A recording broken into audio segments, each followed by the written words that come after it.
Good morning, everyone. It is a great pleasure and a privilege for me to introduce this roundtable, which happens to be the kick-off event of the GONG conferences. GONG stands for Geopolitics on New Ground. The whole operation has been organized by Policy Sona, which is not a political risk consultancy in Rome, but as the Financial Times wrote last week, the political risk consultancy in Rome. We have to thank Francesco Gaglietti, which is the founder and chairman of Policy Sona, for organizing the whole operation. We have to thank President Giorgio Spaziani Testa, Confedilizia, who hosts us. We have to thank all of you for taking your time and deciding to be here. And what is even more important, we have to thank our keynote speakers. It is a privilege to have with us Prince Michael of Liechtenstein, who is the founder and chairman of Geopolitical Intelligence Service, which is one of the most important centers of geopolitical analysis and scenarios all over the world, and Carlo Pelanda, an academic, professor of geopolitical economy, as well as an inspiring commentator. It will be up to Francesco to give us his opening remarks, then our speakers will give us their keynote speeches, and after that there will be room and time for some conversation and for some questions and answers. The event is live recorded. Thank you once again. And so, Francesco, it's up to you to break the ice. Thank you once again. So we are recorded? Yes, absolutely. Thank you, Daniele. Thank you, everybody, for joining us today. This is our premiere. GONG Conferences is a brand.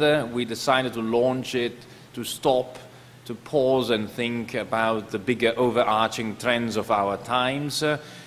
It's not easy to do that. Sometimes we tend to focus on details on a day-by-day, but these are really interesting times, and it's worth spending time reflecting what is actually happening around us in the world. We decided to start with a big dichotomy of our times, the clash between democratic capitalism and authoritarian capitalism. For a century, at least, much of what has happened in the world has been defined by a double view of the world, with the world divided in two halves, more or less, separated by a civilizational barrier, one of the halves continuously expanding and meant in the ripeness of time and perhaps after great battle to subsume the other and become universal. Obviously, you understand what I mean. The United States saw itself as leading this process, leading the West in its expansive movement. And the relations with the other half, the dark side, were always relations with a civilizational other, even when the relations were stable and peaceful. What is it that we have today? Has the expansive movement come to a halt? Has it disappeared, faded away? Have the two halves combined? Have they, well, are the lines blurred and has a barrier between collapsed? And is the US now dealing with Europe, Russia, China, and India as all parts of the same system, defending interests in a system of relation where it strives to occupy the center? Obviously, this is the big question of our time, whether we have a resurgence of what was once called Eurasia. And at this table, together with me, we have gathered two of the brightest minds of our times, Prince Michael of Liechtenstein, who flew in from the heart of Europe, from Vaduz, and Carlo Pelanda, who was born and raised too in Trieste, at the time no longer part of the Habsburg Empire, we have asked our speakers to give us their views on where exactly we stand in this state of permanent flux that we are witnessing. Is it true that the old barriers have collapsed? And is it true that there is a Eurasian resurgence? And is there a dichotomy in the world that we should consider when looking at events? So with that, I'll leave it to our speakers to start a conversation, and obviously to Daniele, who is our master of ceremonies, to help us with the ensuing questions. Thank you.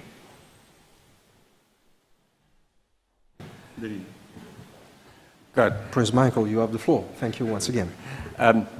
Thank you for this very flattering introduction, and I think we are very high. You put us for us a very high benchmark in saying we are one of the brightest minds of our time. So we should try to keep up to that. And that came to me. There was a joke when, before the year 2000, when it was said, well, the year 2000 will bring a lot of disruptions, and mostly also one talked about the Y2K problem in the software, etc. And then there was a joke saying that, and it sees the different perceptions of the same case, that God called the three most important persons of the world to him, and that was the Secretary General of the Chinese Communist Party. At that time, from the American side, it was Alan Greenspan, the head of the Fed, and the third one was Bill Gates. And he told the three of them, well, I'm sorry, but I'm fed up with the world. With the year 2000, I will make an end of the world. So it will be the end of the world. I will destroy it, finished, end of. And then the three came back, and then sees the different things. The first one was the head of the Chinese Communist Party saying back, well, I have two very bad news. First, God exists, and secondly, the world will come to an end. Then comes back Alan Greenspan, and then he said, well, I have the good news, God exists, and there might be a life after death, and the bad news is he will put an end to the world. And then comes Bill Gates and says, you know, I have two good news. First, I'm one of the three most important persons in the world, and secondly, the Y2K problem is solved. But now coming to this problem, authoritarian capitalism and democratic capitalism. And this is, well, it has become already a label. We have authoritarian states and we have the democratic states, where the whole thing, I think, is very much an issue of definition. What is authoritarian and what is democratic? And I think if we look at it from the capitalism side, if we say, well, actually we see what is the, let's say, a governance structure to protect a market economy, when we see as their thesis property rights, entrepreneurship, competition, self-responsibility, and little state in intervention. Now, such a market economy, I think we can see we don't have a full free market economy anywhere, and we will never have it.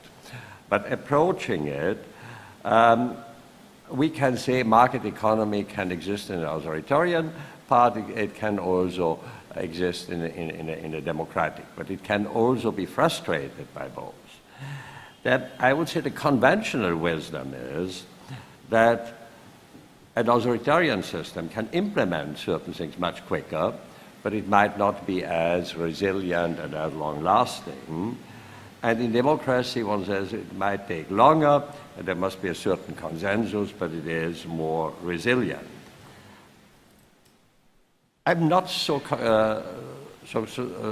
convinced for that, because I think what needs a market economy to well function is the importance of property rights and the role of the rule of law, protecting the property rights and protecting and enforcement of contracts. Well, you can also do business in total disorder. You can even do a lot of money, but it will not be a long-functioning market economy.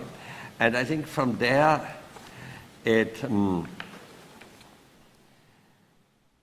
I think it was starting from there where sort of also in Germany started the order liberalism, which worked pretty well, which meant as much market as possible, but certain parameters given by the state, and that worked quite well in this social market economy for a while. Fortunately, the social market economy in Germany now has become, let's say, more not social but socialist and less market. But what we see in all the independent, whether it's democratic or authoritarian, if there are not very good limits, the role of the state grows always because the bureaucracy extends itself and the bureaucracy grows. We have, let's say, the authoritarian capitalism. Let's take a place like China, and to extreme China and Vietnam. I don't think it's a real capitalistic thing. It is a business tolerated or supported by the state. They allow some market as long as it is useful for the states. Property rights are, I think, also as long good as it is useful for the state.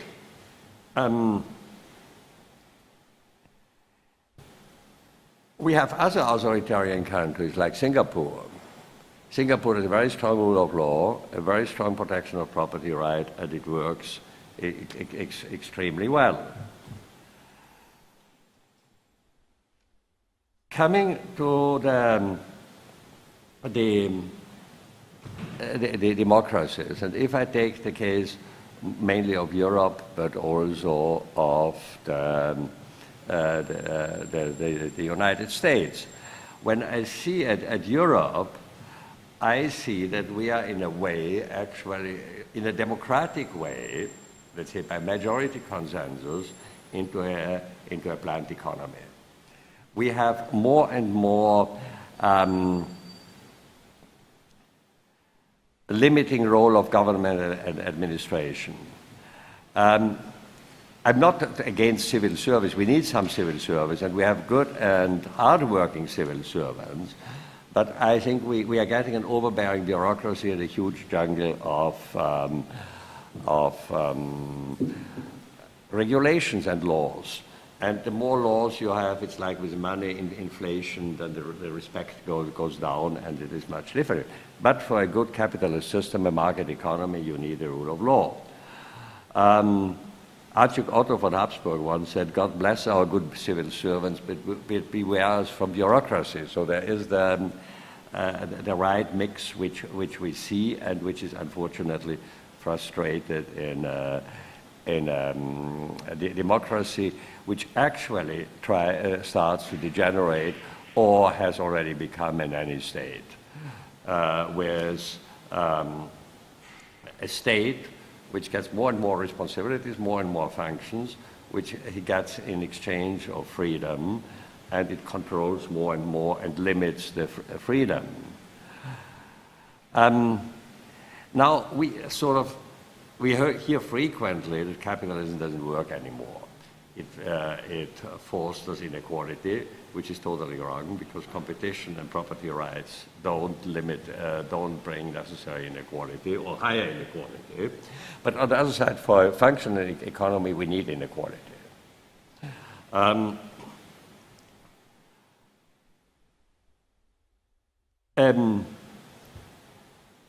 if we have personal responsibility, persons who want to make something in competition and progress, we need we need a certain inequality, and we can see that. We have, let's say, in the old Soviet system, or let's say equality, you can only achieve in a tyranny, in an authoritarian thing, or in an authoritarian democracy. You can also do where a certain majority wants to get easy to it. But I want to say, because this is one now, I think, a big danger to a functioning market economy is the present equality discussion. And that's why I want to get there. That's where democracies can destroy capitalism and market economies. We have wonderful examples. We have the example of Germany. if you see the East and the West, how well the West developed. At the same time, the system of equality was enforced in the East. The West was the democratic at the beginning, had a free market and developed extremely well, and the East didn't. Unfortunately, what we see now after the West has built up the East, that a lot of the thinking of the East, the formal thinking of the East, is entering the politics in Berlin. It doesn't mean that a state like the Soviet Union couldn't have achieved certain outstanding things like the Sputnik or certain things, but this state single things. But the worrying trends we have now in the democratic system, which I think is, it's the growing public administration, issuing regulations, employing oversized control mechanism. We have too much things.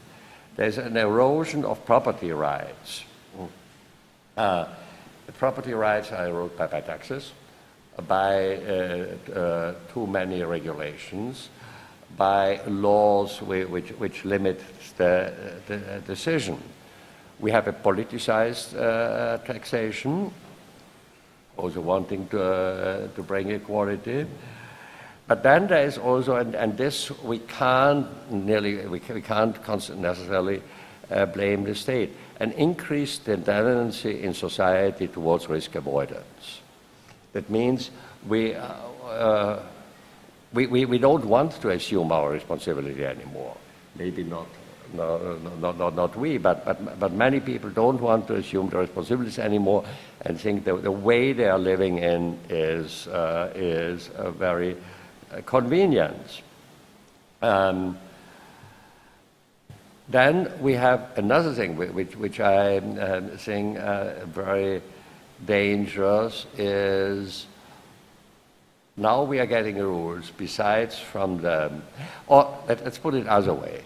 Normally an entrepreneur tries to act correctly.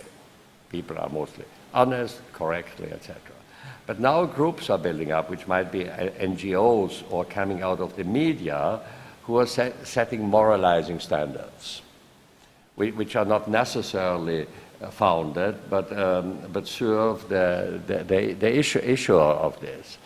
And we are getting more and more limitation planning, etc., out of moralizing standards. Not that I want to be immoral, but this one.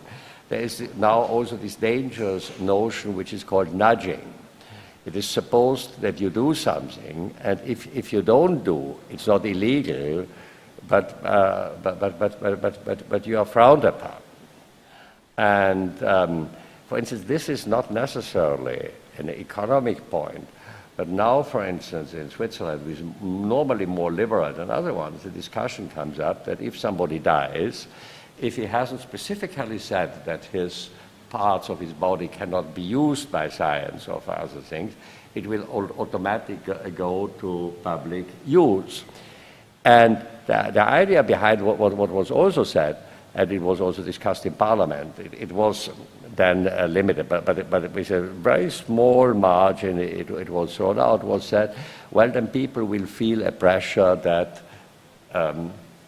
you must not act and say, I want to be buried as an integrity. And you have these limits in business as well. Maybe just one thing. Why was Syngenta sold, which is one of the biggest companies in agribusiness, why was it sold to the Chinese? The simple reason was that the shareholders said, we cannot sell our shares anymore, they can't go up anymore, because many funds had blocked because it was sort of plant protection or genetic modification was considered as immoral. Also, it brings out a lot of people out of starvation. This is, I would say, an issue for me, which I wanted to show. Capitalism, free markets, freedom, and in democratic societies. And I think if I come back now again to Europe. I think the problem is not what many people say, capitalism doesn't work anymore. I think the problem is that capitalism has lost its liberal roots. I think this is the problem. Now we have other problems also in Europe, which has to be cut. We have disruptions. We have the debt crisis. The debt crisis goes on and will come into it. I don't want to go into it in detail, but one of the part was also that one tried to plan the economy through monetary policies, and monetary policies should actually protect the value of the money and not necessarily the state, and making out of the, I would say, out of the money an idol. Now we have we have different disruptive crises in Europe. I'm sorry, I'm talking a bit freely because I lost my notes. I left my notes at the office, but I think I know what I wanted to say. We have now in Europe, I would also say, a confusion of labels or how you do it. And we have big disruptive factors. I think the disruption comes mostly from overloading the European Union. Not sufficiently respecting subsidiarity, too much centralization. I think the European Union did something really excellent, and I'm glad that we have the European Union. I'm not against it. It's something excellent. That's the internal market. The internal market, it doesn't function totally perfectly, but it functions well, and I think has really helped Europe. But as it goes, the European Union has assumed more and more responsibilities to which they might not be totally fit. And I think we have now a disruption, and I don't even want, but Brexit is one of the symptoms of it, in Europe, which is actually, I think, of, let's say, centralizers and people who don't want, who want rather Europe as a fatherland of the fatherlands, etc., but not too much centralization. This was turned out, and I think this, what we hear now, this East-West conflict, for me it's a bit of an alibi.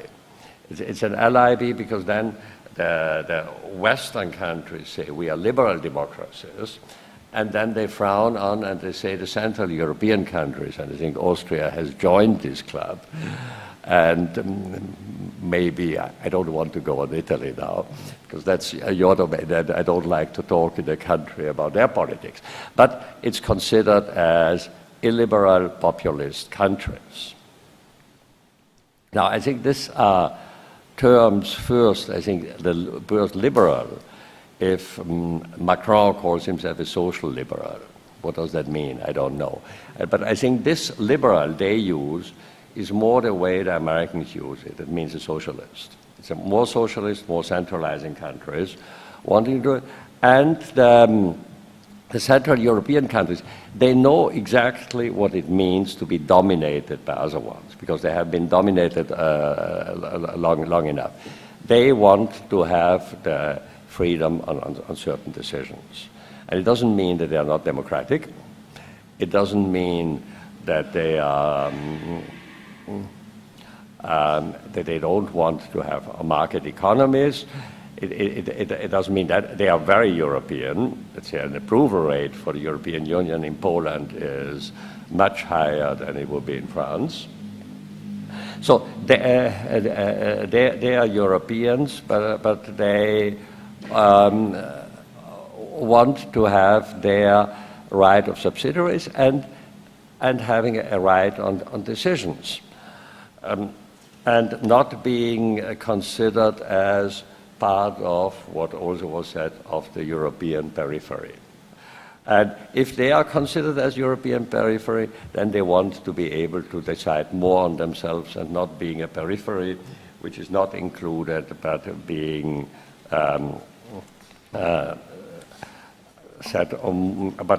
being set more and more aside. This centralization, I think, and these things of liberal democracies, and also the idea of a common ministry of economy and saying same size fits all, response to Brexit and ever closer union, this has all ingredients to destroy the European Union. And I think that there's a big danger. And what we have seen there, to come back to our text, what is it? Authoritarian capitalism, democratic capitalism. I think that it's more a question of do we want free society which best works with a respect of subsidiarity and with a respect that actually the state only does that what only the state can do. And there's also between supranational like the European Union, we are things we like to do them, and I think it's also important if Europe gets stronger to the outside. It should be limited to national states, but also down to the municipality.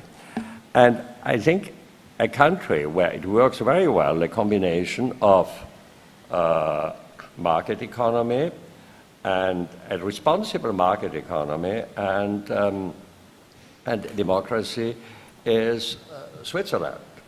And some of the so-called liberal Democrats say Switzerland is not a real democracy because it's not a pure representative democracy. But I think this issue that they have the federalization, the big role of the cantons, the big roles of the municipalities, combined with direct democracy, keeps that very well. And most of the decisions are done on the local level. And so I think I've talked now enough. I think I wanted to put some ideas in here. And thank you so much for the attention.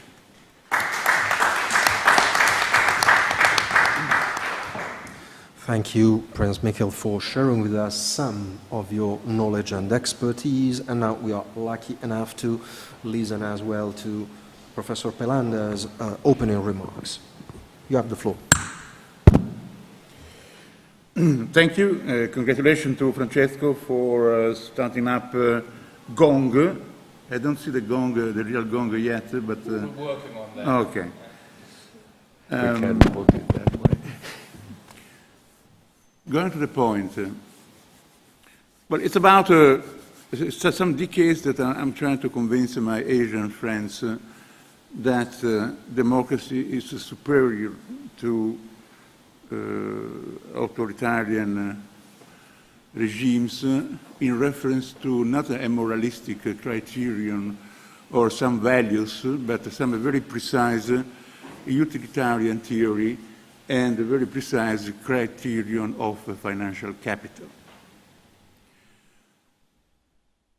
Yes, let me just remind that this difference between the differentiation democratic capitalism versus authoritarian capitalism didn't come from operational think tanks or government or political thinkers, but from a very nice professor in Israel who tried to define a category, a new category, in order to understand which might be in the future the new boundaries. That is the new group of nations fighting against each other, assuming that the war is a very important economic factor, if properly contained and properly managed. So there are problems in finding empirical, realistic criteria in order to measure the overall. So to find the spectrum where to find the objective measures that can decide whether authoritarian regime or democratic regimes are better in some dimensions. So, but we are aware that it is difficult, but by narrowing the search for evaluation criteria, we can find some hypothetical good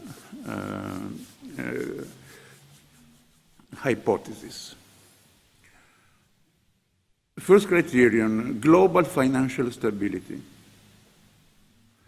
I'm not only a professor, but a chairman. I'm chairing a pretty big and global group of investment funds, and I'm pretty interested in global financial stability.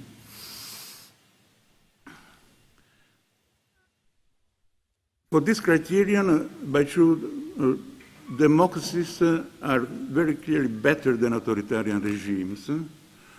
When and why? During the periods of power change, China, Russia, and other 50 nations seems to be very attractive now for investments. They show some stability based on intelligent, bright dictator or semi-dictators. And they invite capital to flow in their country, offering a lot of privileged relations. For short-term financial products or investment, this may be good, and it is good. But for long-term financial products, this is not good. So, for example, it's good to sell cars in China, but it's not good to have an investment 15, 20 years long. Why? Because in about 7, 8 years, probably there will be a very violent change of power of the same type that we observed in 1989 in Tiananmen Square. Those disorders actually were the product of a very violent conflict at the level of the elites, fighting for the position of number one position. And as it's a historical tradition in China, any conflict at the level of the elites is transferred immediately on the street. Okay, so in 1999, there were very bright people, like I remember Deng Xiaoping. I have a lot of respect for this figure. But in the future, the change of power will be more complicated. Also, Xi Jinping and his advisors are very aware of that. In fact, they tried, by creating a long-term dictatorship for Xi Jinping, they tried to reduce the risk of political change by building a system that can endure. Changing the previous system established, created by Deng Xiaoping and that generation of remarkable Chinese leaders. That is, every 10 years, the elite have to give up power. The process of selection of the new elites has to be a sort of public debate involving hundreds and hundreds of intermediate elites in order to be sure that, in order to assure stability. Xi Jinping changed that because he realized that this system cannot work anymore because it's basically based on corruption. Or he wanted to take a chance, a possibility to generate himself as a new founding father of China. Who knows? In this case of regimes, in any case, the probability of a big crisis in China, an implosion, is growing after the move of Xi Jinping. My opinion is a minority in the area of analysts, but I'm very proud to be a minority in this case because I'm right. So I will never invest in financial products longer than 5 years in China because the political risk is very high.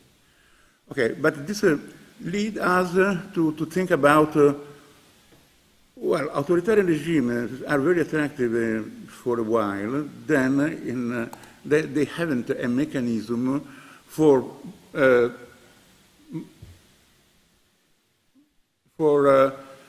stable power transitions. Okay? Democracies are a mess, but the probability of having changes of power which keep the order are higher in democracy, even in the worst ones, than in the authoritarian regime. So, and this is a first level of analysis. The second one is more or less related, which means that if you think, which is the real value of money? So, on what do we base the value of a currency?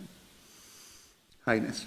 Trust, confidence, and so our currencies are not linked anymore to gold.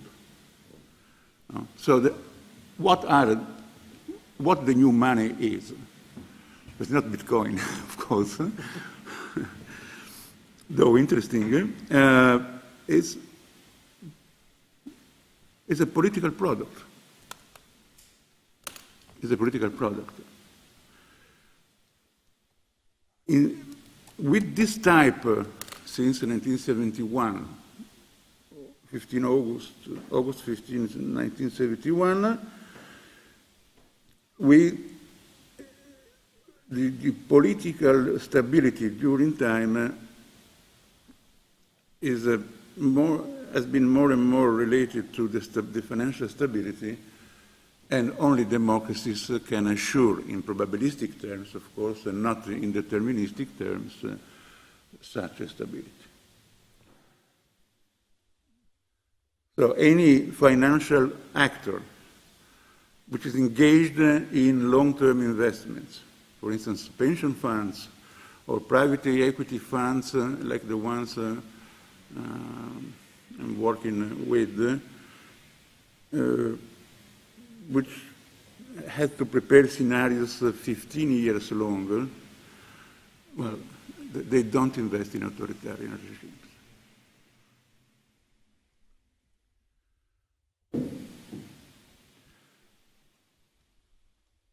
And in spite of all the comments by friends, for instance, in Singapore, they theorize. Singapore has theorized the inefficiency of democracy by showing a good point. They made a very good point. But all the defects of democracies, and there are a lot, don't change this probability, which is the basic point of analysis from any financial actor, and which is a desperation from China.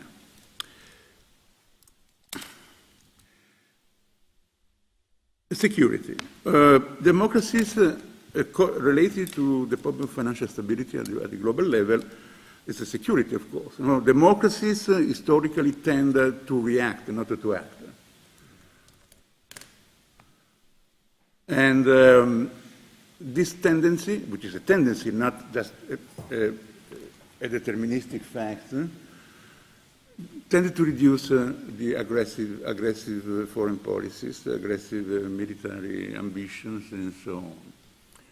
Which does not mean that this tendency of democracies can lead to peace, but it reduces the probability of big conflicts.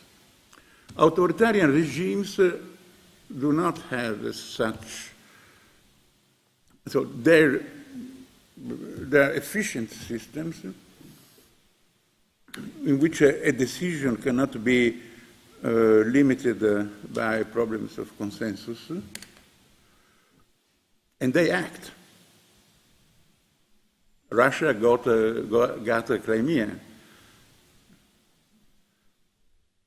Yes, yes, one might say yes, but in order to increase the nationalistic consensus for the regime. Yes, true.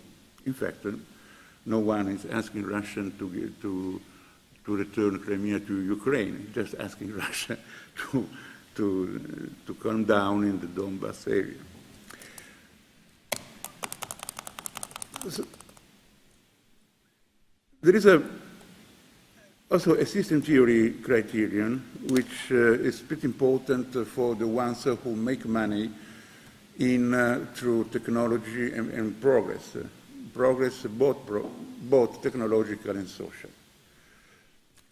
Startup technology. So this is 27% of the overall market. And so, these financial actors are interested in having a very rapid progress. If you analyze the factors that maximize progress, you find, always in probabilistic terms, and with a lot of different opinions in the research area, that there is a relation among capital, technology, and freedom. So in order to move the society toward a future, which does not exist, but we have to create it, then you have to cook a formula in which you put together a lot of financial capital, a lot of technological skills, and a lot of freedom.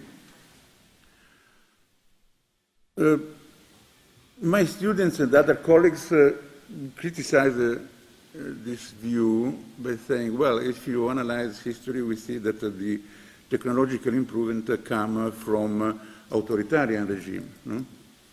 Let's think, for instance, let's remember the unbelievable skills of Albert Speer in Germany when he organized the military industrial system of the Third Reich. It's impressive. In 1944, November, the production of Messerschmitt and Focke-Wulf was the highest. In the same moment that the Reich was starting to have troubles and was bombed. In fact, I remember the face of an American general in some academy where I was invited to talk, when he gave this data. He said, my God, we were losing a lot of men.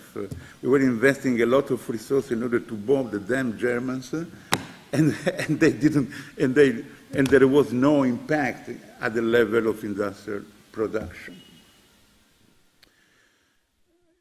This is something that this figure activated a lot of research at the level of efficiencies of authoritarian systems. And by sure, an authoritarian system is much more efficient in economic terms, and not only in terms of social coherence and so on. So the lack of liberty is not necessarily a factor of a defeat, of weakness for a system. And this is something which is morally very tricky. I don't want to bore you with moral things, but I have to tell you something, always at the level of capital. Yes, it may be true that, it is true that in history, technological progress has been pushed by authoritarian regimes, by the desire of conquering, by superiority.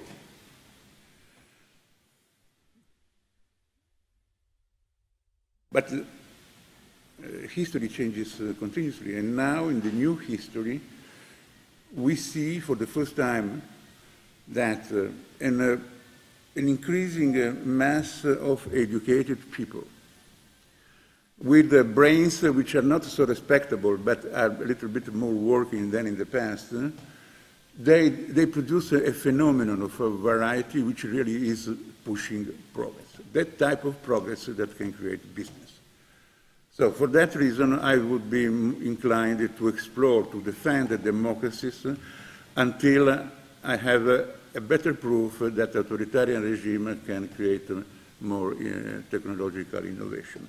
Of course, one aspect of this field might tell me, hey, that just look at the Manhattan Project or the American project for going to the moon. Now, you need concentration of capital in order to do these big things. And if you haven't concentration of capital, you don't get the outcome. So it's true. But in the last 30, 40 years, researchers can observe that you can obtain the concentration of capital without this hierarchical and vertical organization of a social or government project. So the open society is starting to work. It's not self-organizing yet, but it's starting to work. Okay, so by using these three criteria, the last one is a systemic one based on system analysis, I think that, and this is the end of my first my introduction, that we should seriously think on how to enlarge the democratic area, the area of democracy in the planet, and to progressively shrink the area of influence of authoritarian regimes, not for abstract moral values, but for stability and progress. Thank you. Thank you.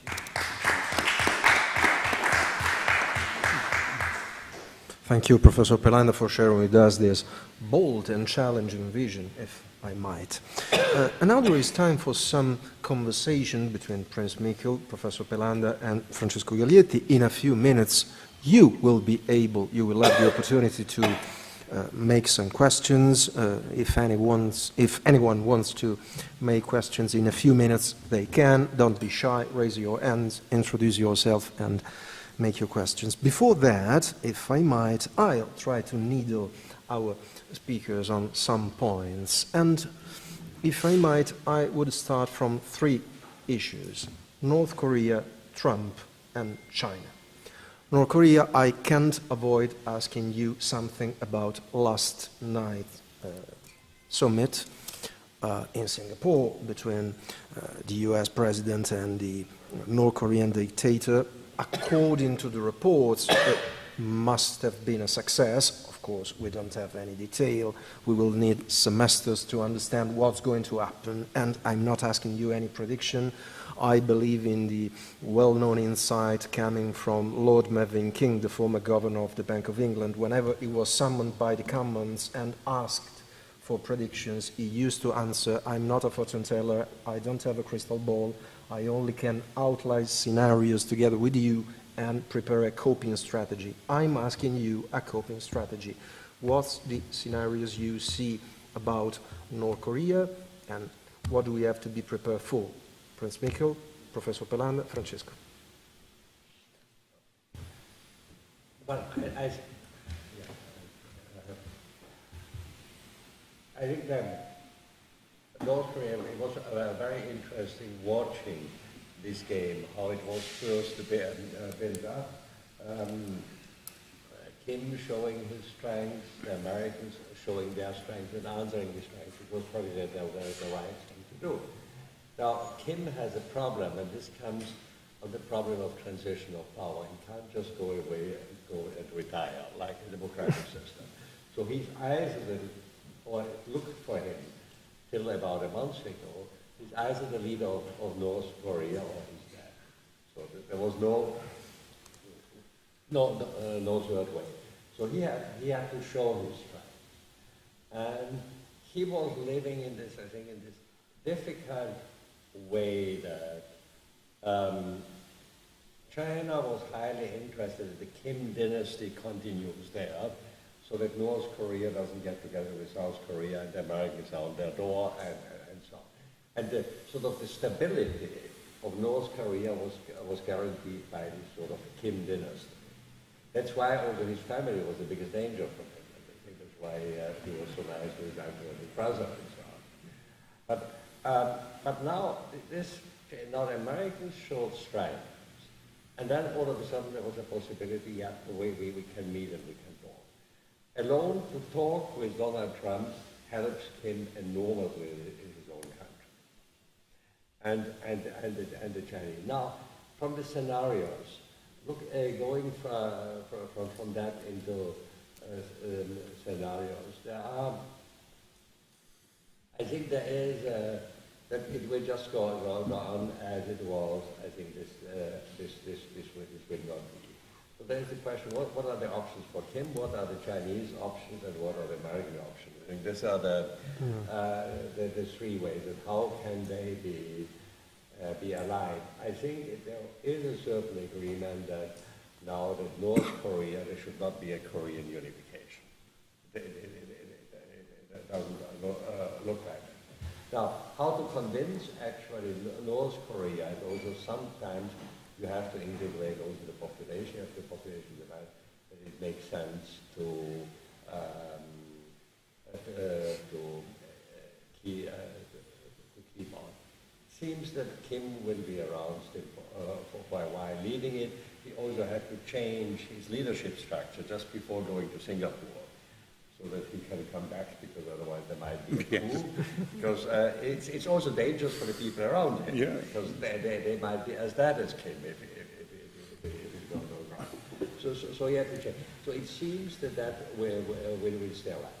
I think there's also a plan to build in now again Korea somehow in again in the global economy to lift up. I think I think a scenario I can see amongst many one that North Korea will stay some sort of a Chinese satellite. Probably the influence of China and North Korea will increase, and probably a part of the development of North Korea will be borne by the Chinese. This is quite a possibility. Can it happen something like in Germany, that all of a sudden, in a very small window of opportunity, these whole plans go into a totally different region, area, quite possible. We had a similar situation in Ukraine, because nobody had seen that Mr. Yanukovych will have to leave the country. All the plans of the Kremlin and of the European Union and of the US was built that Yanukovych is there to stay. And then he had to pack his suitcase. So there are lots of, but I think at the moment what is envisaged is to have some sort of a Chinese satellite there which can develop a bit independently. Professor Peland and then Francesco Glitti. Yeah, I agree with the Prince on the analysis of the Korean case, which is a regional problem.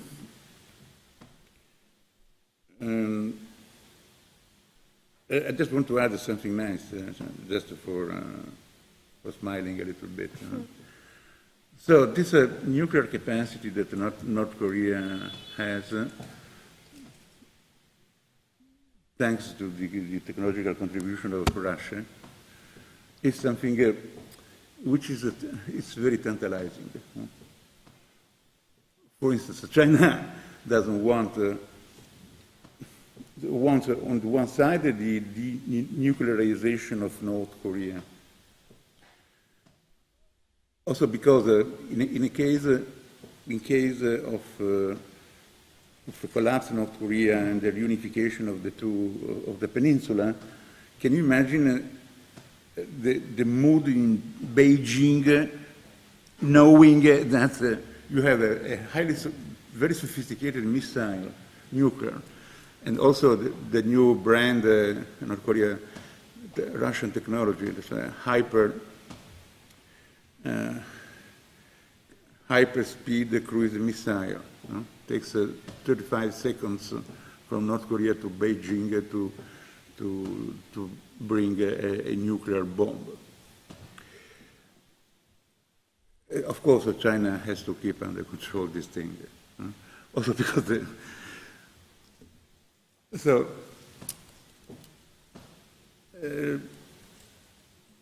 it's very tricky. Also consider the fact that in any case, the Koreans are proxy for the war between China and the United States. The scenario will be strongly oriented by this type of conflict. What I can add? I can add that a joke, which is a semi-joke. Can you imagine the friends in the defense industry in the United States which are investing $1 billion in the new anti-missile systems? So how can Trump obtain the total denuclearization of North Korea? It might mean a damage of between $10 and $15 billion. Just to be a little bit more realistic. So on the one hand, the solution is to go to war with Iran, which is a pretty sporty thing that can mobilize, making this war a little less boring. But seriously speaking, probably Trump will ask Kim Jong-un to destroy the long-range and mid-long-range missiles that might hit Guam, Japan, and a small part of the United States. And will give time to the regime to keep the short-term, short-mid-range missiles that are very interesting, that Russia, America, and China might use against each other. In my view, this will be a compromise.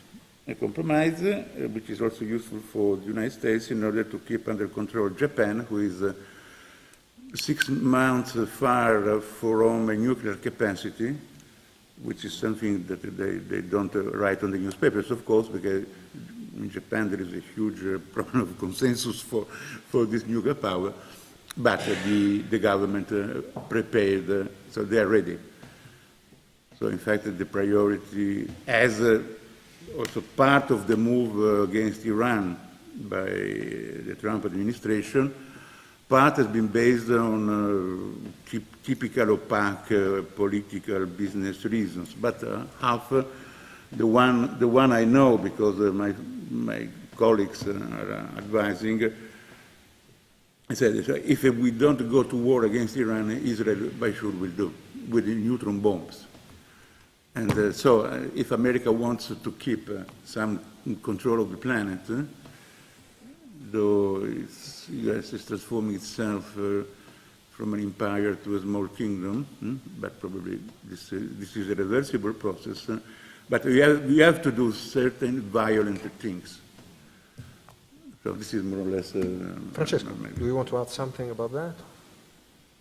I'll just add a few footnotes because many interesting things have already been said. On the North Korea dossier, what is worth saying is that many of the events are a matter of discussion within the Neo-Eurasian coalition. So if we consider Russia, China and Iran as part of a stable axis of authoritarian capitalists, or not so stable but still flirting, then we have to admit to ourselves that it's a very dynamic equilibrium, the one that we are seeing. On the face, Russia, China and Iran well, they stick together, but internally things are far less stable than they are willing to admit. Russia is obviously very happy to sell technology to Iran and to China, but just up to a certain point. So that is certainly one thing we have to bear in mind, that in this Euro-Pacific bloc that we're witnessing, Russia is only willing to go to escalate things up to a certain point, and we have seen that in Syria as well. The other footnote that I wanted to make has to do with the presence of US troops in the Korean Peninsula. Obviously, we should not take it for granted that the talks in Singapore will have a very positive outcome. There are at least 3 alternative scenarios, and just one of these 3 alternative scenarios is success, so complete disarmament. The other 2 is status quo, and the third one is collapse of the talks. So, if we assume that things work finally, and i.e. that North Korea embraces disarmament, the next question is, okay, so if North Korea becomes a peaceful state and opens up, what's the point in having US troops in South Korea? And obviously that's a very nasty question strategically, because the states, if insisting on keeping troops there, would have to admit that the reason for keeping the troops in South Korea is China, not North Korea. And that would be, well, it's never been said loud. It's a tacit thing, but for many of us it's obvious that the reason for having many troops, American troops in South Korea is not just North Korea, but it's also China.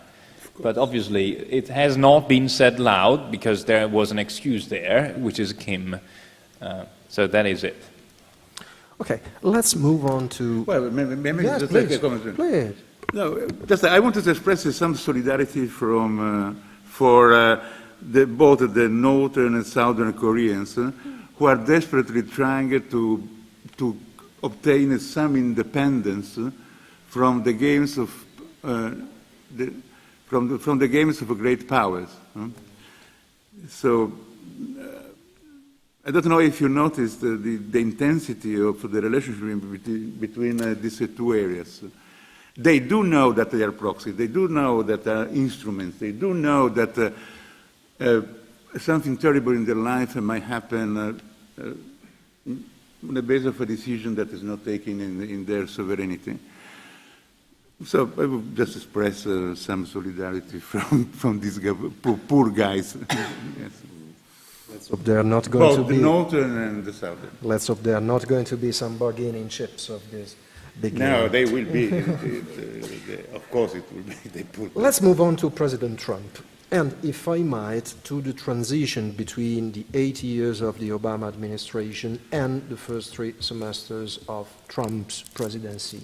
It has been said that President Obama has decided in 80 years a sort of moral and military and political withdrawal, creating an immense vacuum filled by so many authoritarian players, from Iran to Russia to Islamic terror.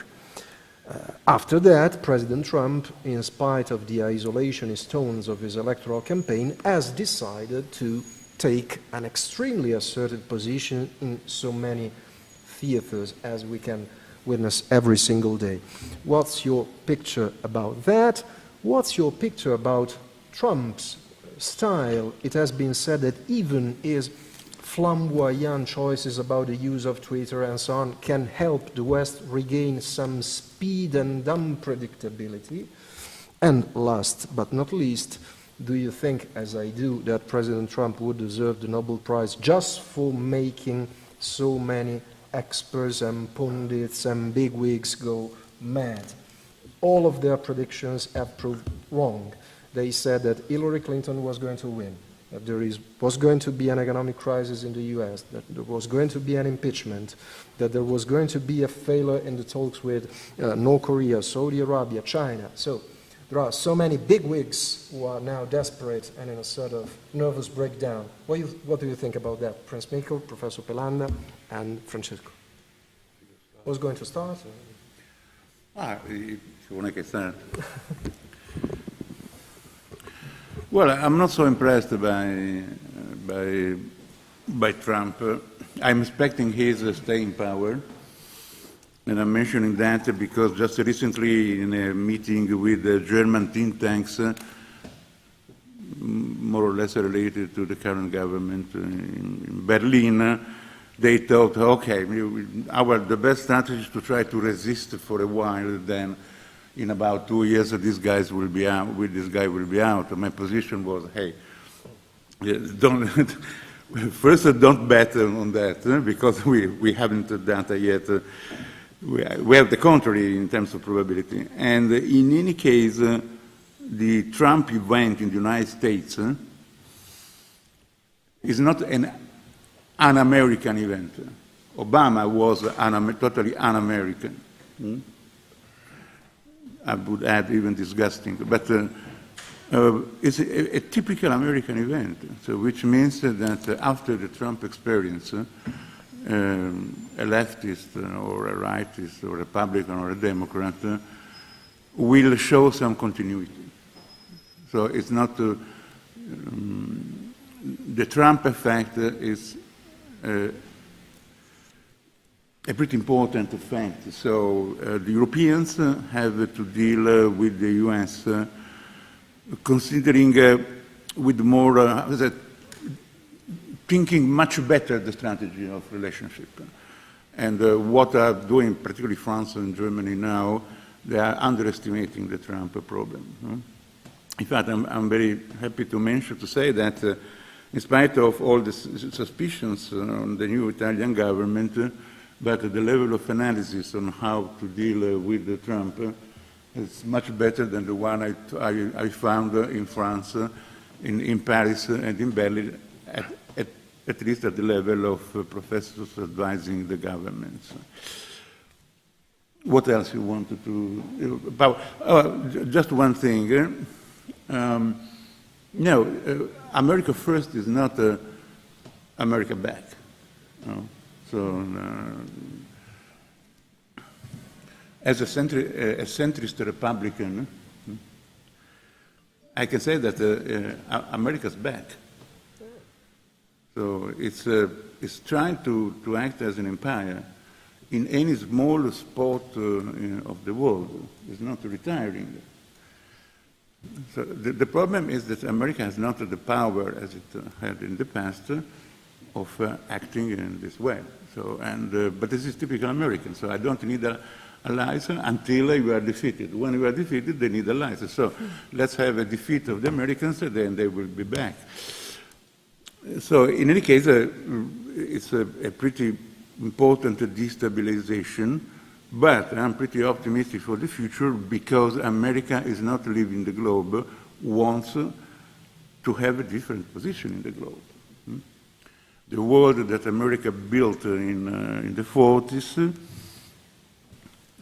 America is not leaving that world, just wanted to reorganize this world, which means that we have to deal with an active foreign American policy rather than a passive one, as was in the first mandate of Mr. Obama.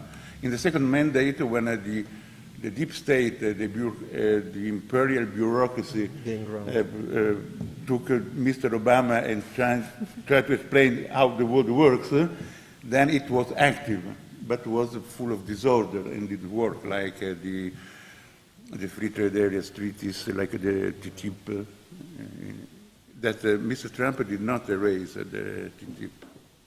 Prince Mikko.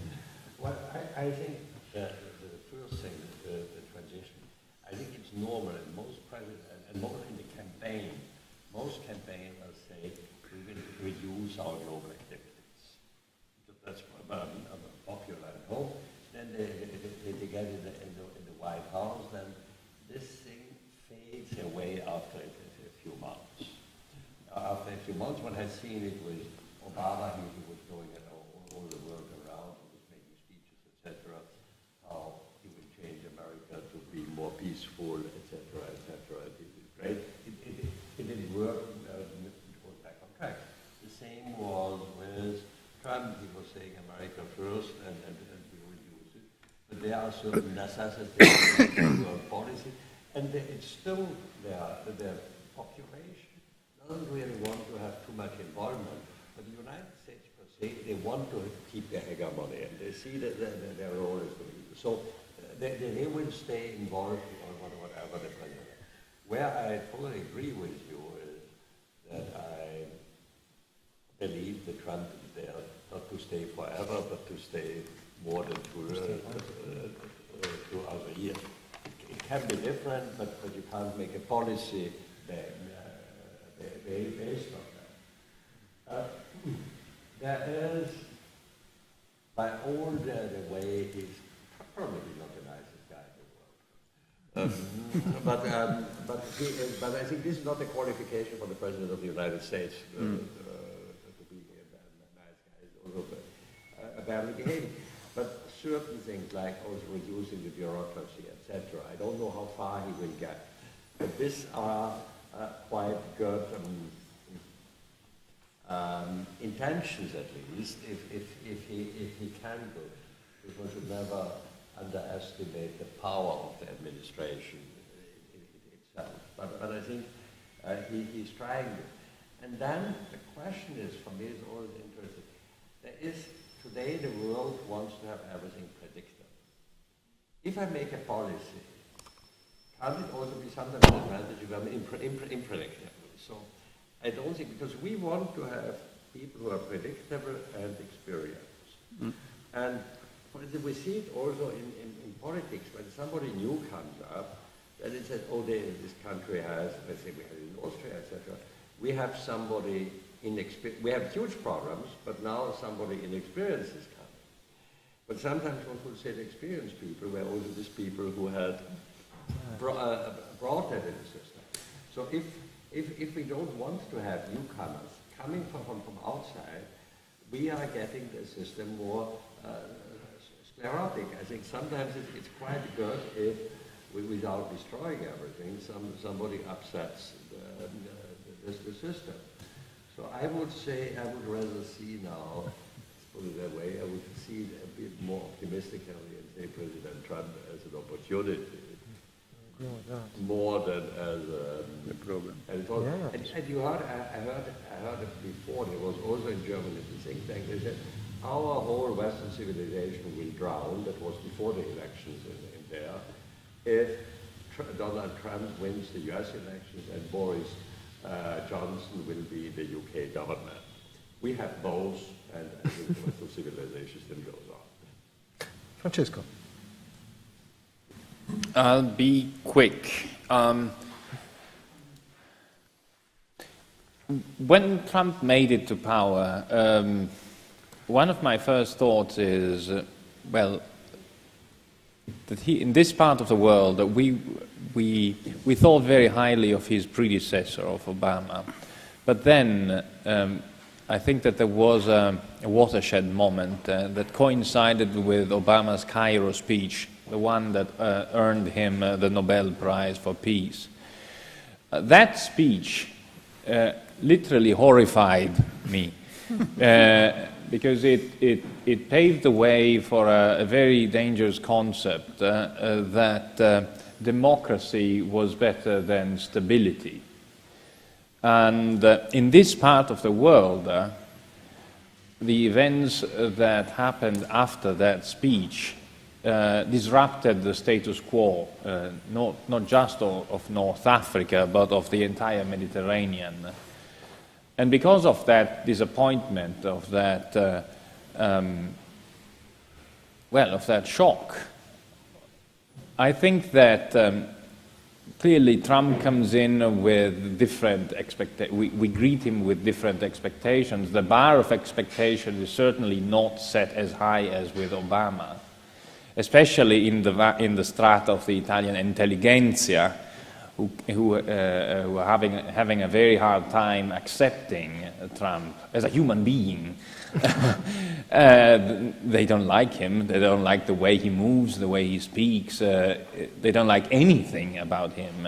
But Obama, who was a poster child baby of the progressive establishment, was very harmful for Italian interests, extremely harmful, to levels we had never seen before.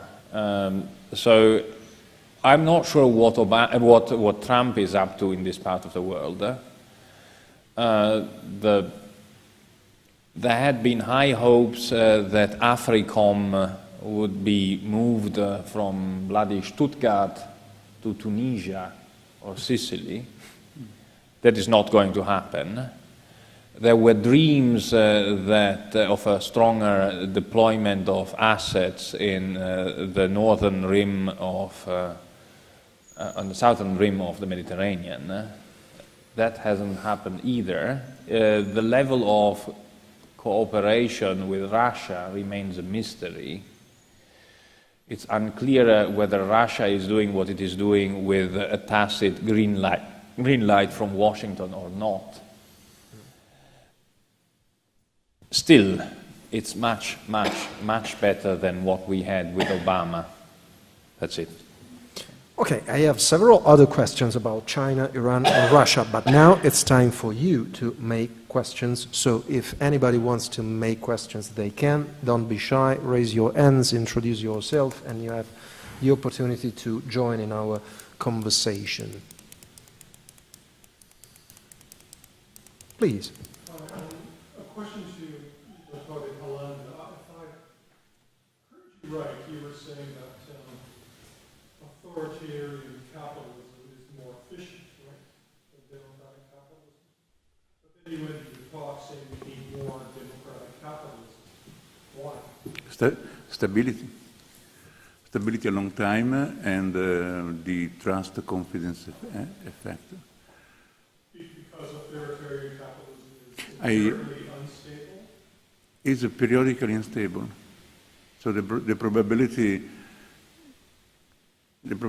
of a crisis of an authoritarian regime like Russia and China, so highly structured regimes, in a time lapse of about 15, 20 years is very high. Okay, so from a financial point of view, this is a huge problem. It is underestimated now, this problem is underestimated now by analysts because they didn't see a bigger crisis in the last decades, but it's coming. For instance, in my financial group, we spend a lot of time for designing financial products that has different times in reference to the places in which we invest. In China, there is a veto for investing more than for products more than 5 years long. And yes, democracies are vulnerable.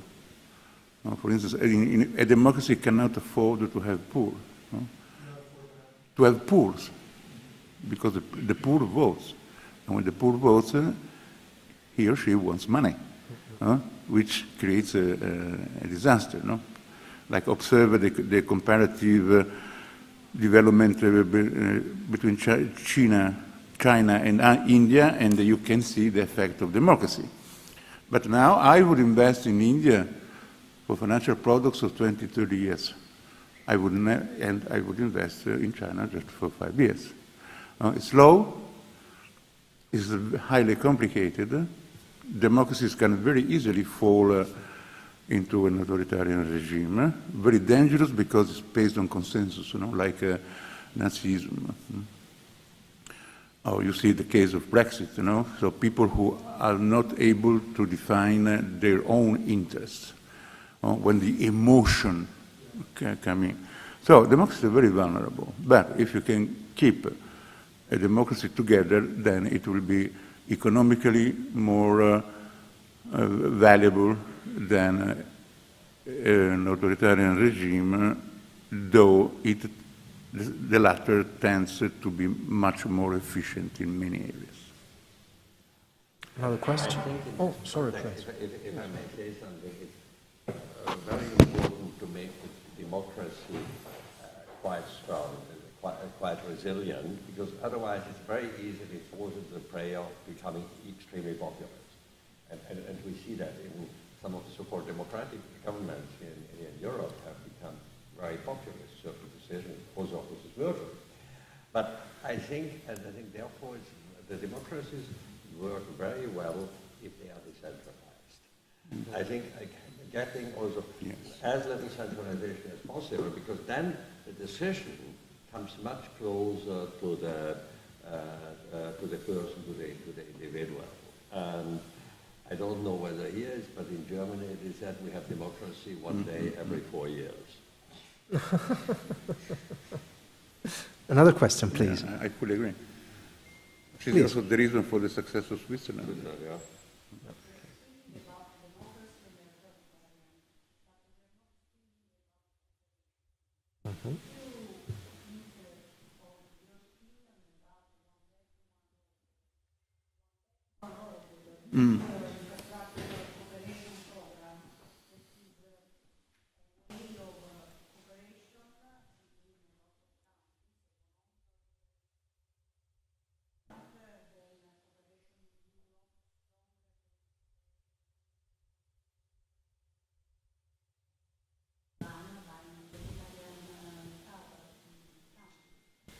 Who's going to? Who's going to answer that? Please, next to the microphone, please. I can start? Okay, so the One Belt, One Road initiative is just a fake because China hasn't the money to finance it, and no one will finance this thing. So it's just a waste of time. With the exception of some areas in which China needs to export workforce because there is no enough demand of there is no money. The Chinese have no money, so it's just a political product, political advertising product. It's not a real thing. So I don't know. At the moment, there is no sign. It's a sort of diplomatic advertising policy. But China has not the money to finance this thing, and no other countries in the world will finance. And by sure, Russia will not help because Russia is scared. The Russians are scared. The worst enemy of Russia, China is the worst enemy of Russia. That's the reason because they are desperately sending messages to the Americans. Let's try to let's have a chat. So I would not bet. Of course, there are, for instance, the One Belt, One Road project is credible in the surrounding areas of China. For instance, the maritime way, by sure, there they will invest because they have to keep under control the small countries around China. Vietnam is something that is very dangerous for China. They have to surround it. They have to keep under control. Also, they need harbors and military position in front of India. In fact, the Western powers, since the beginning of the end of the 90s, are allowing India to be a nuclear power in the hope of containing the expansion of China, to have some local path. In any case, if you question, maybe this is an opinion, of course, but mostly oriented to the financial analysis of what the One Belt, One Road is. At the moment, there is no real money. And if there is no real money, there is no real investments, with the exception of some small things. So it's a small thing which is not correlated to the huge ambition of China of becoming the center of the new Euro-Asian bloc, and Russia is not helping China, in spite of the public signals. Prince Speaker? Well, I think, I'm always, as you are, I'm in favor of more trade, better trade routes, etc. But the One Belt, One Road is, first, it's so far, which is also unfortunate, it's one side, it's a Chinese project. It's not a Chinese and European project. It's a purely Chinese project, first. Secondly, I think it's a primarily, as you said, political project. They want to keep their to create a better area of, maybe clientele countries. So for them, it's important Central Asia, but also very much Southeast Asia, etc. But also the access to Europe. What plays in that also is that China wants to challenge the hegemony of the US. And that's why they play. They have now, for instance, warships they have in the Mediterranean. But I think that for them, the maritime one, I think, is even more important because they can go there and they can shift with that more goods to the market in Europe. That's why they have a military bases now in Djibouti, which is the access to the Suez Canal. They are building up a lot of chains of things in the Indian Ocean. But I think, as you said, there is not yet enough capital, and those the Chinese have not enough capital to really use it. But I think they will also want, there's also an idea, a little bit of frightening Europe and also frightening the Russians. Because one sign was last year, they made a military drill together with the Russians. They sent 2 cruise, I think destroyers, into the Baltic Sea. There was never before a Chinese ship in the Baltic Sea, and it's also not of strategic interest. But it should be a sign we can also get there and get it. But I think that one danger, but we have one danger, and it's also a danger for Russia. For Russia, the real issue is not its western border, where we have no time, it's its eastern border. And as you indicated, actually it would be actually a large priority of the Russians. I don't think that they address it very well, to try to more integrate again into the Western system and try also that we help them, because we would have the capital, the manpower, and the technologies to develop Siberia. I think this is the main issue of the Russians now.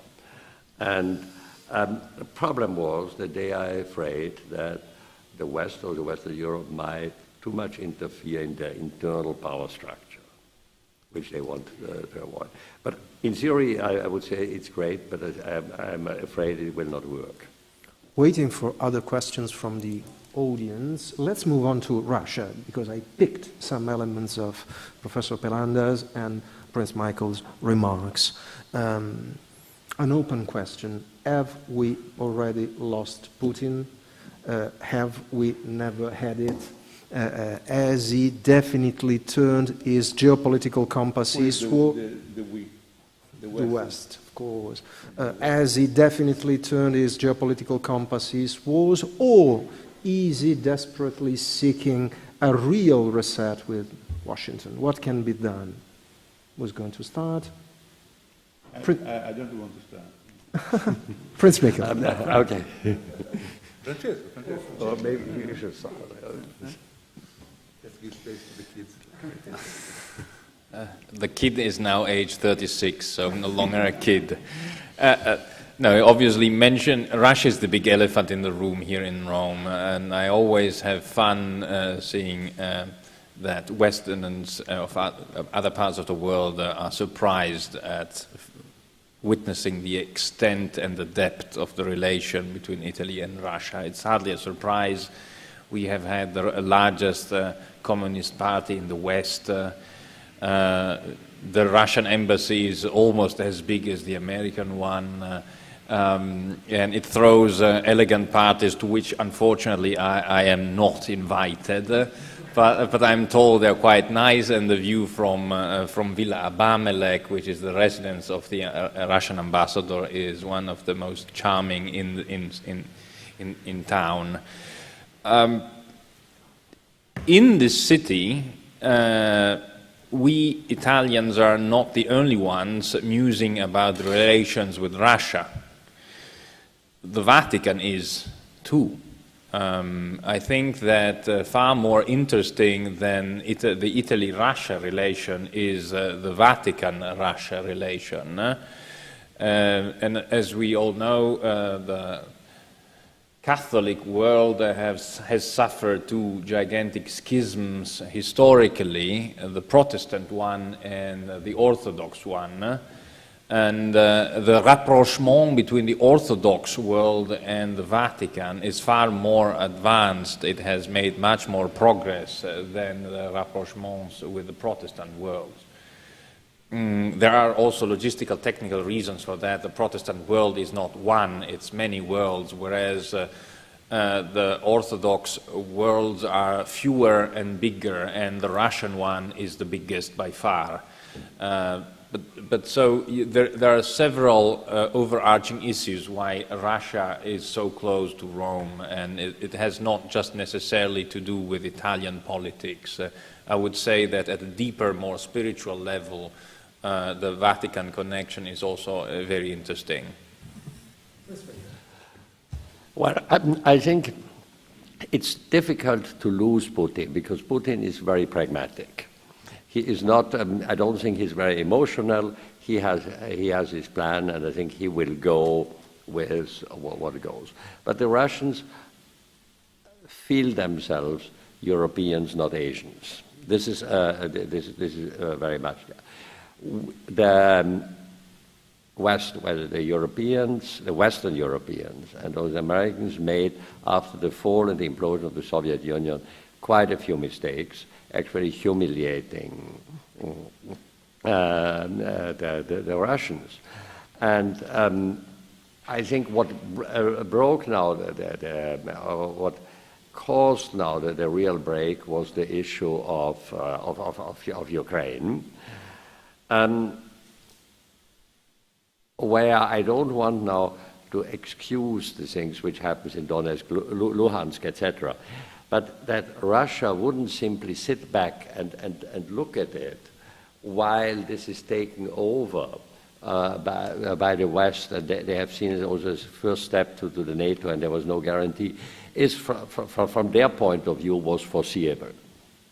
And I think it was very badly prepared. Then comes in Obama with something which was maybe not as catastrophic as the Cairo speech, but when he declared, when the starter said, okay, that's not such a big problem because Russia is just a regional power. They must not do it, but we will not intervene militarily, but Russia is just a regional power. And that was, somebody told me out of his entourage, it was a calculated insult. Because he hated it. This was a huge mistake, and there were a number of them. So for his way, and he wants to be a big Eurasian power. He doesn't want to be a world hegemony like the Soviet Union, but he wants to be a big Europe. He has to be careful. If he sees himself pushed out of Europe, the way from Europe, or threatened by the West, then he makes, let's say, an arrangement of convenience with China.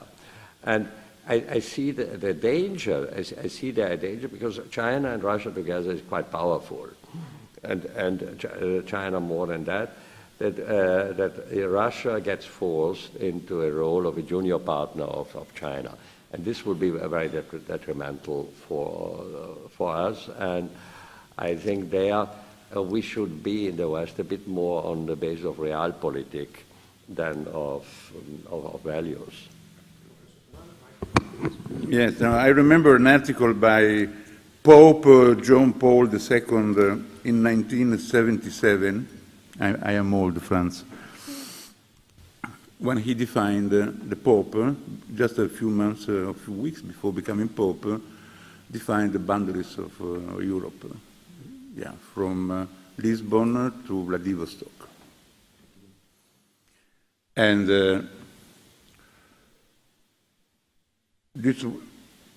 of course, this language, though the historical suspicions between the Orthodox and the Catholic, but at the end of the day, it's convenient for both. Also, for trying to beat 2-1 the Protestants, the reformist Christians. And by sure, so the first and the second Rome are more inclined to go together. So religion is a real important geopolitical factor in this game. And let's see what the third Rome, that is Washington, can do. But of course, talking with the analysts and the think tankers in Russia, let's just say what the prince just said. Their worst enemy is China. They are even humiliated, you know, because if you analyze the contract of the gas and oil contract signed by Russia and Chinese entities, it's a humiliation. So the Russians are lost a lot of potential. They had to sign it because there was no currency, because also China put a cash pipeline on $10 billion that was necessary. Just think about the problems that Putin has in Russia in order to try to keep some social consensus. It's reducing productivity in order to finance non-efficient economic systems. It's trying to do everything in order to keep some equilibrium. So of course, and the best solution for the Russians is to have the European Union on its side, to open up again. In this sense, the Prince expressed the concept of pragmatism. But of course, America, in spite of Trump and all the things, still the imperial bureaucracy has a grip, say, in the White House. They are threatening the Western European because any enemy of the United States, the first thing that tries to do is to separate the Western Eurasia. I don't like the concept of Europe. The Western Eurasia and the United States. Bin Laden, who was pretty smart and educated guy, tried to do that. And in 2002, 2003, France and Germany fell into the trap by destroying the relations of trust between the United States, France and Germany.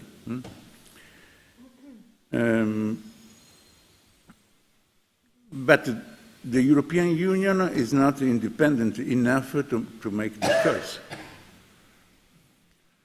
And France has its own interest, but Germany has a mercantile foreign policy.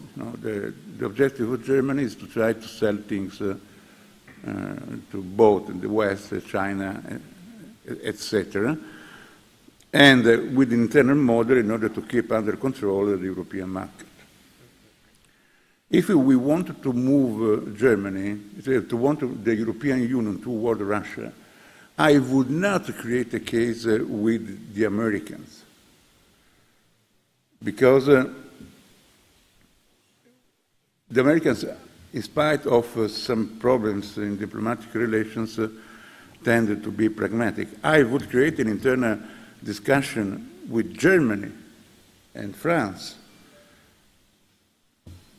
I'm sure that the Americans, at a certain condition, they will be happy to have Russia in order to surround China from the north, and to, at the end of the day, to create a very conditioning, to create something bigger than China, that is a Western alliance or an alliance among democracy, providing Russia with the status of semi-democracy that can become a democracy. This is a strategy which makes a lot of sense. But if we wanted to move this strange European Union, then we have to solve the German question, the new German questions inside it, which is not the fact that we are scared about Germany. We don't respect too much of even the German political thinking, and particularly the economic one. And this is the new. So, you wanted to Russia on board.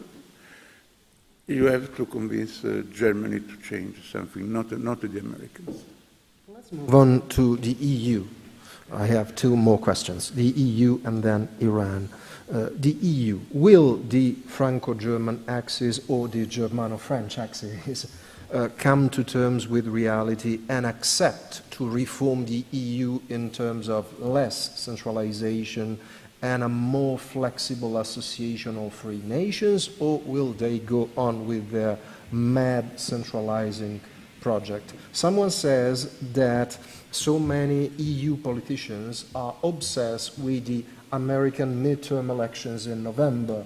Their assumption is, were Trump and the Republicans to lose confidence and power, we in Europe, we can get on with our centralizing project. Otherwise, were Trump to win and the Republicans to win, we have to come to terms with reality and accept a more flexible Europe. What's your vision about that? Prince Michael. Okay. I think there's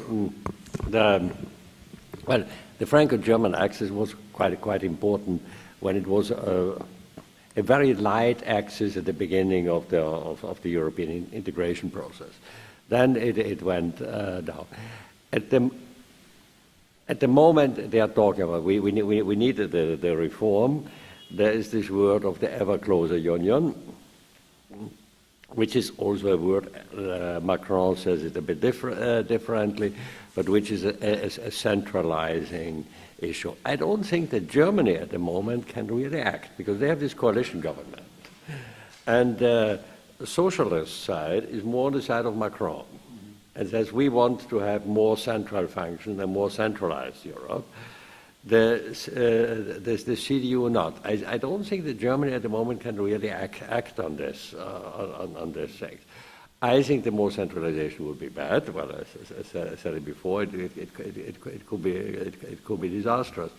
So I don't think that at the moment much is going to happen there. There will be a lot of words, and I think with the words there will be a lot of damage being done, because at the moment whether there was a Brexit, which was an accident, and it was not only misguided British policy, it was also misguided European politics. And I'm afraid the same happens now with Central Europe.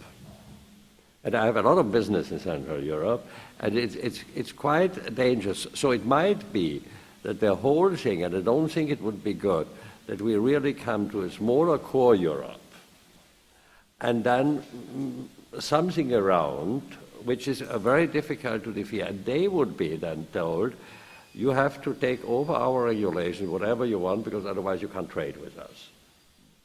And I'm a bit afraid about that, but I think at the moment it's not going to happen because just Germany can't act.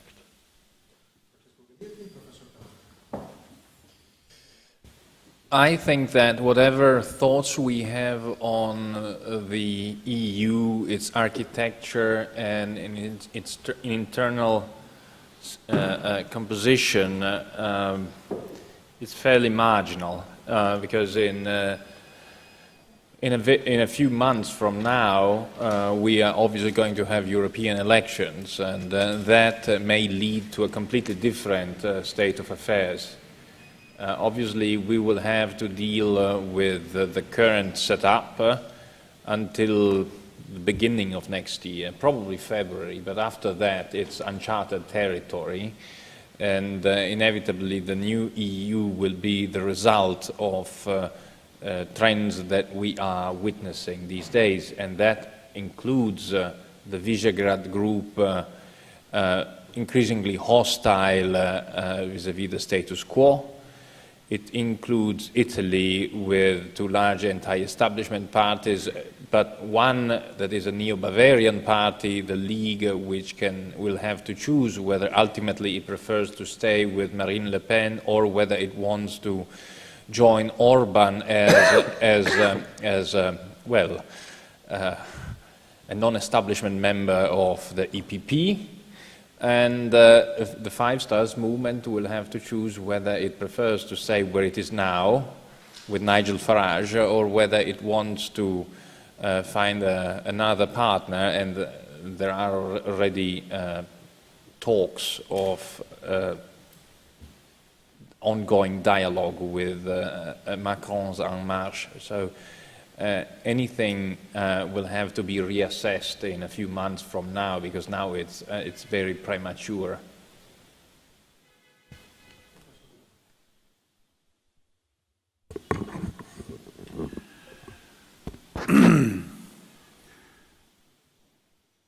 Well, I said before that democracies tend to react and not to act. So it's not possible that without some pressure the European nations can form something more integrated than exists now. We need an enemy in order to create some compact. China is the perfect enemy. The Americans prefer to have Russia as an enemy also because Putin put himself into a trap. But poor guy couldn't do other things. So if you want more Europe, you need an enemy. China might be not the Chinese people, of course, but the Chinese regime is the perfect enemy. That needs, in order to create something bigger than China, you need an alliance among democracies. Then you recompact the so-called West, you create an alliance among democracies, then this will produce the bigger marketplace in the world. Then by managing the gatekeeping, the access to this market, you can condition China. So this is, in my view, the best strategy. But it is theory now. But in general, I'm against more integration in Europe. I prefer a Europe of nations, more the ancient British view, with some technical function, particularly at the monetary level, yes, of course. With Professor Paolo Savona, who is now the Minister of European Affairs in Italy, wrote 2 books, Sovereignty and Wealth and Sovereignty and Trust, or Sovereignty and Confidence, 2001 and 2005. Well, basically, we tried to produce a theory, a doctrine, or an engineering scheme in order to rebalance the disequilibrium at the European level. No? You know that the European currency, the euro, has been created just for political reasons and has no technical basis. No? It's full of defects. The political reasons were that France didn't want to leave the Deutsche Mark uncontrolled, as an instrument, because it was perceived as the instrument for the creation of Germany as a new hegemon power in Europe. And the guys agreed, and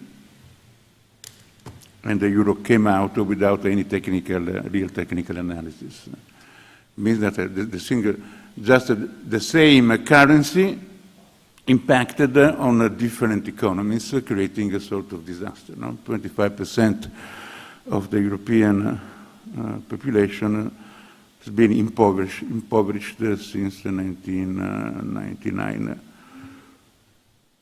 So this is a sort of disaster. Also considering the fact that an alliance among nations has a mission.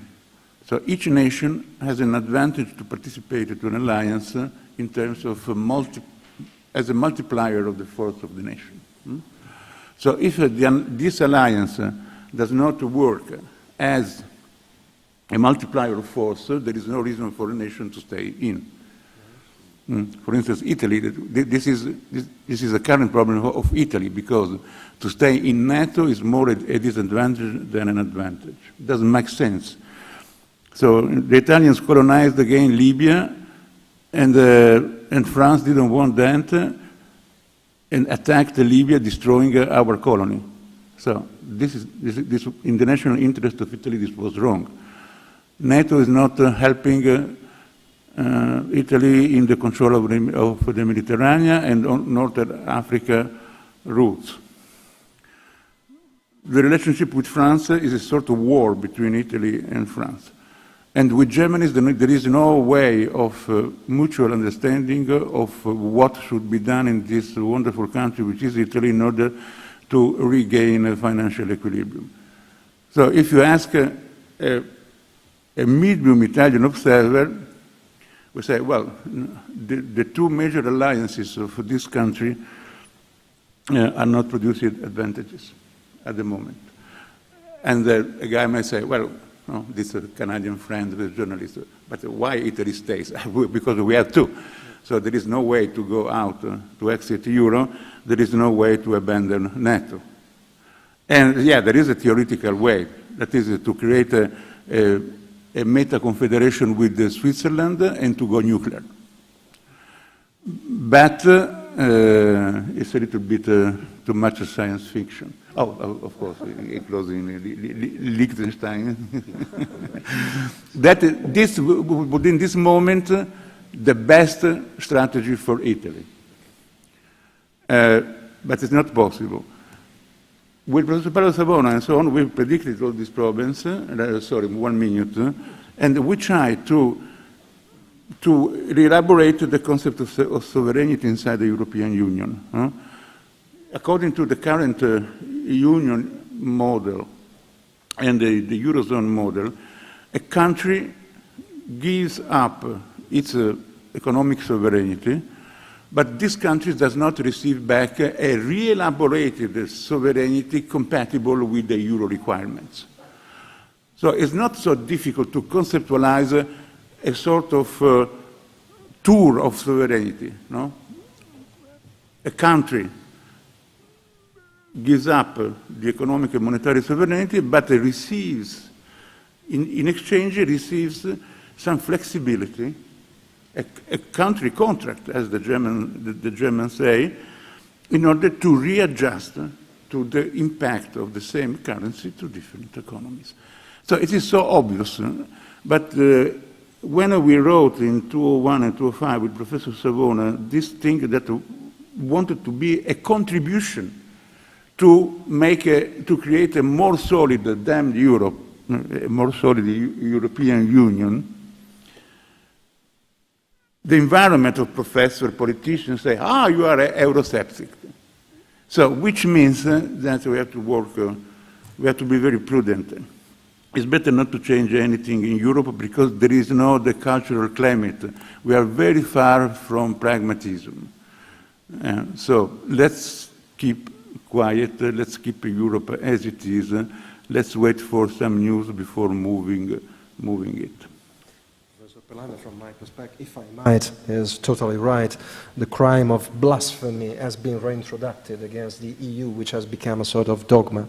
It's curious, so many guys in the EU are empiricists in so many aspects of their lives, but when it comes to the EU, they reject any form of alternative thinking in terms of anathema and superstition. You know what? Yeah. The Italian more than others, though less now, because Italy was badly defeated in World War II. Germany was morally defeated, but they have been proud of how they fought that damn war. The Italians didn't fight well, and this is something in the national pride which hurts. In fact, we should declare that the period of the defeat has been finished. Please. When you talked about blasphemy, this was actually the beginning of the so-called populist AfD in Germany. The party was created by 4 professors, and they were criticizing the euro and the concept of the euro, etc., but on a very scientific way. Immediately said, well, they are Eurosceptic, they are anti-European, and they are populist. That was, I quote, Mrs. Merkel. Without even looking populist, Eurosceptic. They were not against the European Union. They just said that the construction of the euro is not the ideal thing, which I think is legitimate to say in a democratic country.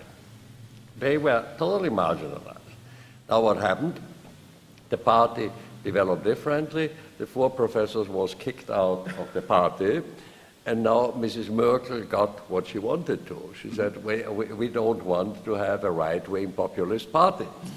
and she's got it, and she has moved the CDU so far to the left that there's a big spectrum of people which are homeless. But this is also, they criticize something with a European, and it is a blasphemy. And this way, if you can't discuss things open anymore, it's very dangerous for a system. Well, unless there are any questions from the audience, please.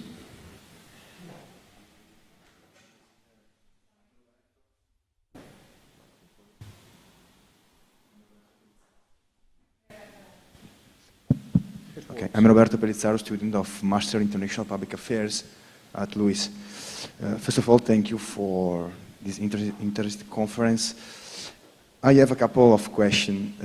First one is, in the general framework of the shifting of power toward East, also about this I have some doubts, at least in the short term.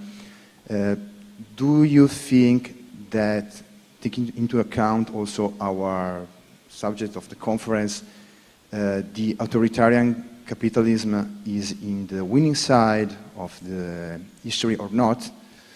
Also, I don't have an answer right now. Also, taking into consideration the Professor Pellando's thought of the long-term, inconvenient long-term investment in authoritarian regime. Second question is a more classical one, but I would like to have your opinion about this. Do you think that the increasing GDP of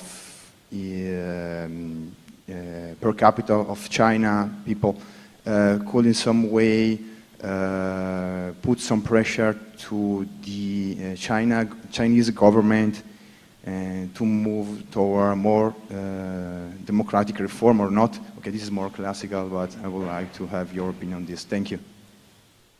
Who's going to answer that? Please, first. Please, the microphone. Oops. Good. Looking at the things, and actually the first question was, are the authoritarian more winning? You talk globally. You talk globally. I don't know. I'm not so sure. At the moment, it looks like sort of the star is now China and these people. But I think probably the democracies are more resilient. It might be the thing, and I think what the democracies have now to be careful that they don't destroy the democracy themselves. I think this is the main thing. If they don't do it, they will on the long term probably be more resilient. Doesn't mean that there are troubles in between. And sometimes one has to think long term and not too short term. Now, I want to be sure that GDP per capita in China, well, there is the main legitimation the Chinese regime had so far. Well, they have Marx and they have an idol of Marx, etc., but they know it's not sufficient, was to constantly improve the level of the standard of living in the country. Because they don't have a democratic legitimation, they don't have a dynastic legitimation, they don't have religious legitimation. They have just Karl Marx, but nobody takes him too serious there. He's on the big things. They sent a big statue to Trier for his 200th birthday, where Juncker said he was the greatest German philosopher, which I thought a bit of an insult. But they have to reign. Now, they have, I don't think they are concentrating so much on the GDP per capita, because they have realized that GDP figure is a very dangerous figure. Because GDP can be fake, because it doesn't really mean, GDP doesn't really mean value added. It means actually that this doesn't mean. If you increase over a few years drastically the civil service, you will increase the GDP. But you are not producing one potato more. And but they have to look that the level of living gets better.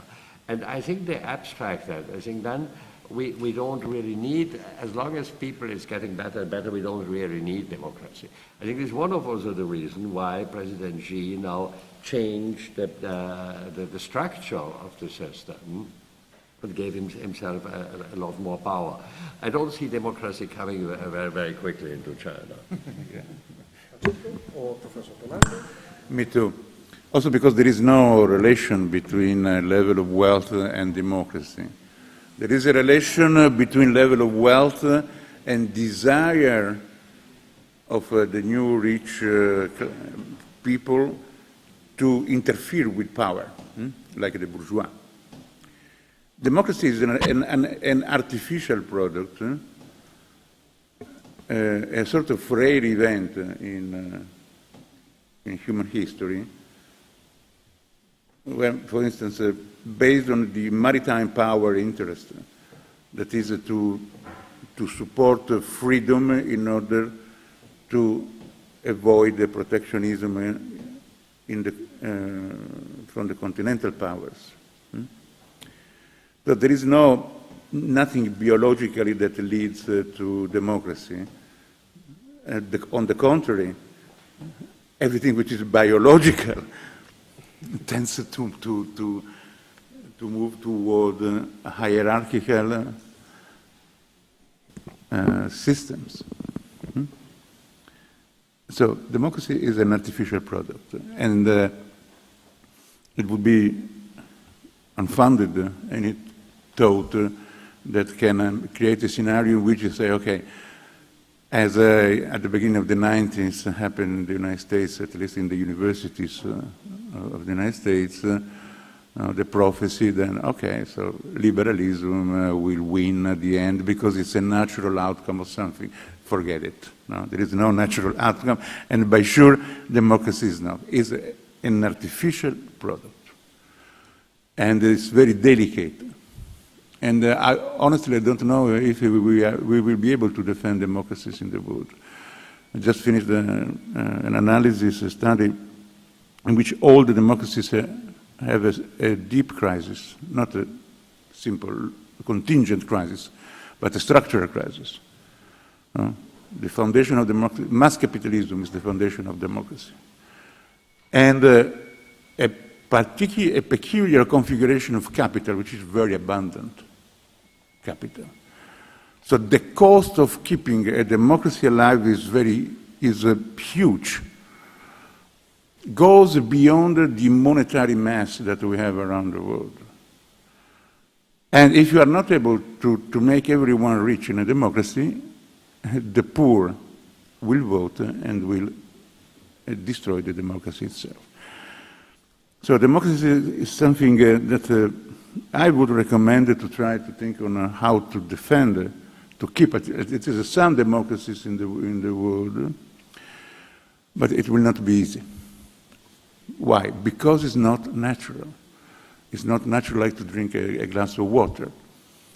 A sort of freedom, physical freedom is natural, but not the organized freedom as democracy is. Okay? One of the solutions that with my research group we are studying is to try to generate an alliance among democracies in order to strengthen each other. This might work, at least at the level technical of capital. And in fact, I don't like to say that, but the idea of the two big free trade areas launched in February 2013 by Obama was good. No? To have a common market in the Pacific area basin and in the Atlantic area with 80% of the GDP was not only good for containing China and forcing countries like Russia to surrender, but was good in order to help each in a scenario in which any democracy can help the other democracy to remain a democracy. That is to keep some level, 70% of the people rich in each nation, something that we are losing now. And this is called the model of converging sovereignties. In fact, one of the reasons, because I am a little bit hostile to structure more a European Union, is because this would create a supernation, and this would impede, would be an obstacle for the expansion of the alliance of democracy. So, in order to save the Italian democracy, we need to have an alliance with the 100 democracies. This is based on a model of circulation of capital. And the European Union is the old idea, was good in the 50s, in the 60s. It's not enough now in order to save our democracies. In fact, when I've been accused to be Eurosceptic, I said, you guys are very provincial. You don't understand which is the point of defense that we have in this world, that is to try to save democracies and what they represent. And we are not able to see the real enemy, that is the authoritarian regime, that because they are more efficient and more natural than the unnatural democratic systems. You, Professor, and now Francesco, also for your final remarks. I imagine our time is almost over. No, thank you everybody. Thanks to the speakers for sharing their thoughts with us today. Thanks to you all for joining us. This has been a very important day, a foundation. I think that, just to close up a little bit, I'm not sure authoritarian capitalism is winning. What I see is that there is an attempt to forge a parallel system, an alternative system to what used to be the orthodoxy of democratic capitalism. So in democratic capitalism we still have old institutions which more or less date back to Bretton Woods and that time. Some of these institutions have proven to be obsolete. Some can be fixed, some others cannot, need to be shut down, and something new has to be done instead. In the world of authoritarian capitalism, we now have a replica of the Bretton Woods system. We have regional banks, we have the AIIB, we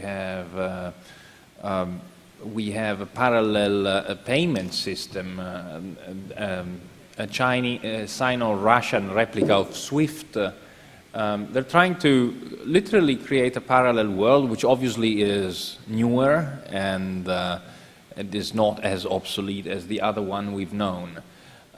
To me, what is important now is not so much assessing who wins and who loses. It's making sure that there is a greater awareness in the West that money that comes from the authoritarian world is not without strings attached. And so is making sure that we are more aware of the consequences of our choices when we deal with the others, because we may eventually pay a price for being too open with the others. So that is my credo. It's a little bit paranoid, I know, but this is a massive build-up. The right time to be a little bit paranoid. It's a massive build-up, and that's a kind of attitude that I think is needed these days. So thank you, Francesco, for being in charge of the whole operation. Thank you, President Spaziani Testa, for generously hosting us. Thank all of you for being with us, for taking your time to listen to our speakers. And if I might, thank you in particular, Prince Mikkel, Professor Pelanda, for sharing with us some of your knowledge and expertise. Thank you once again.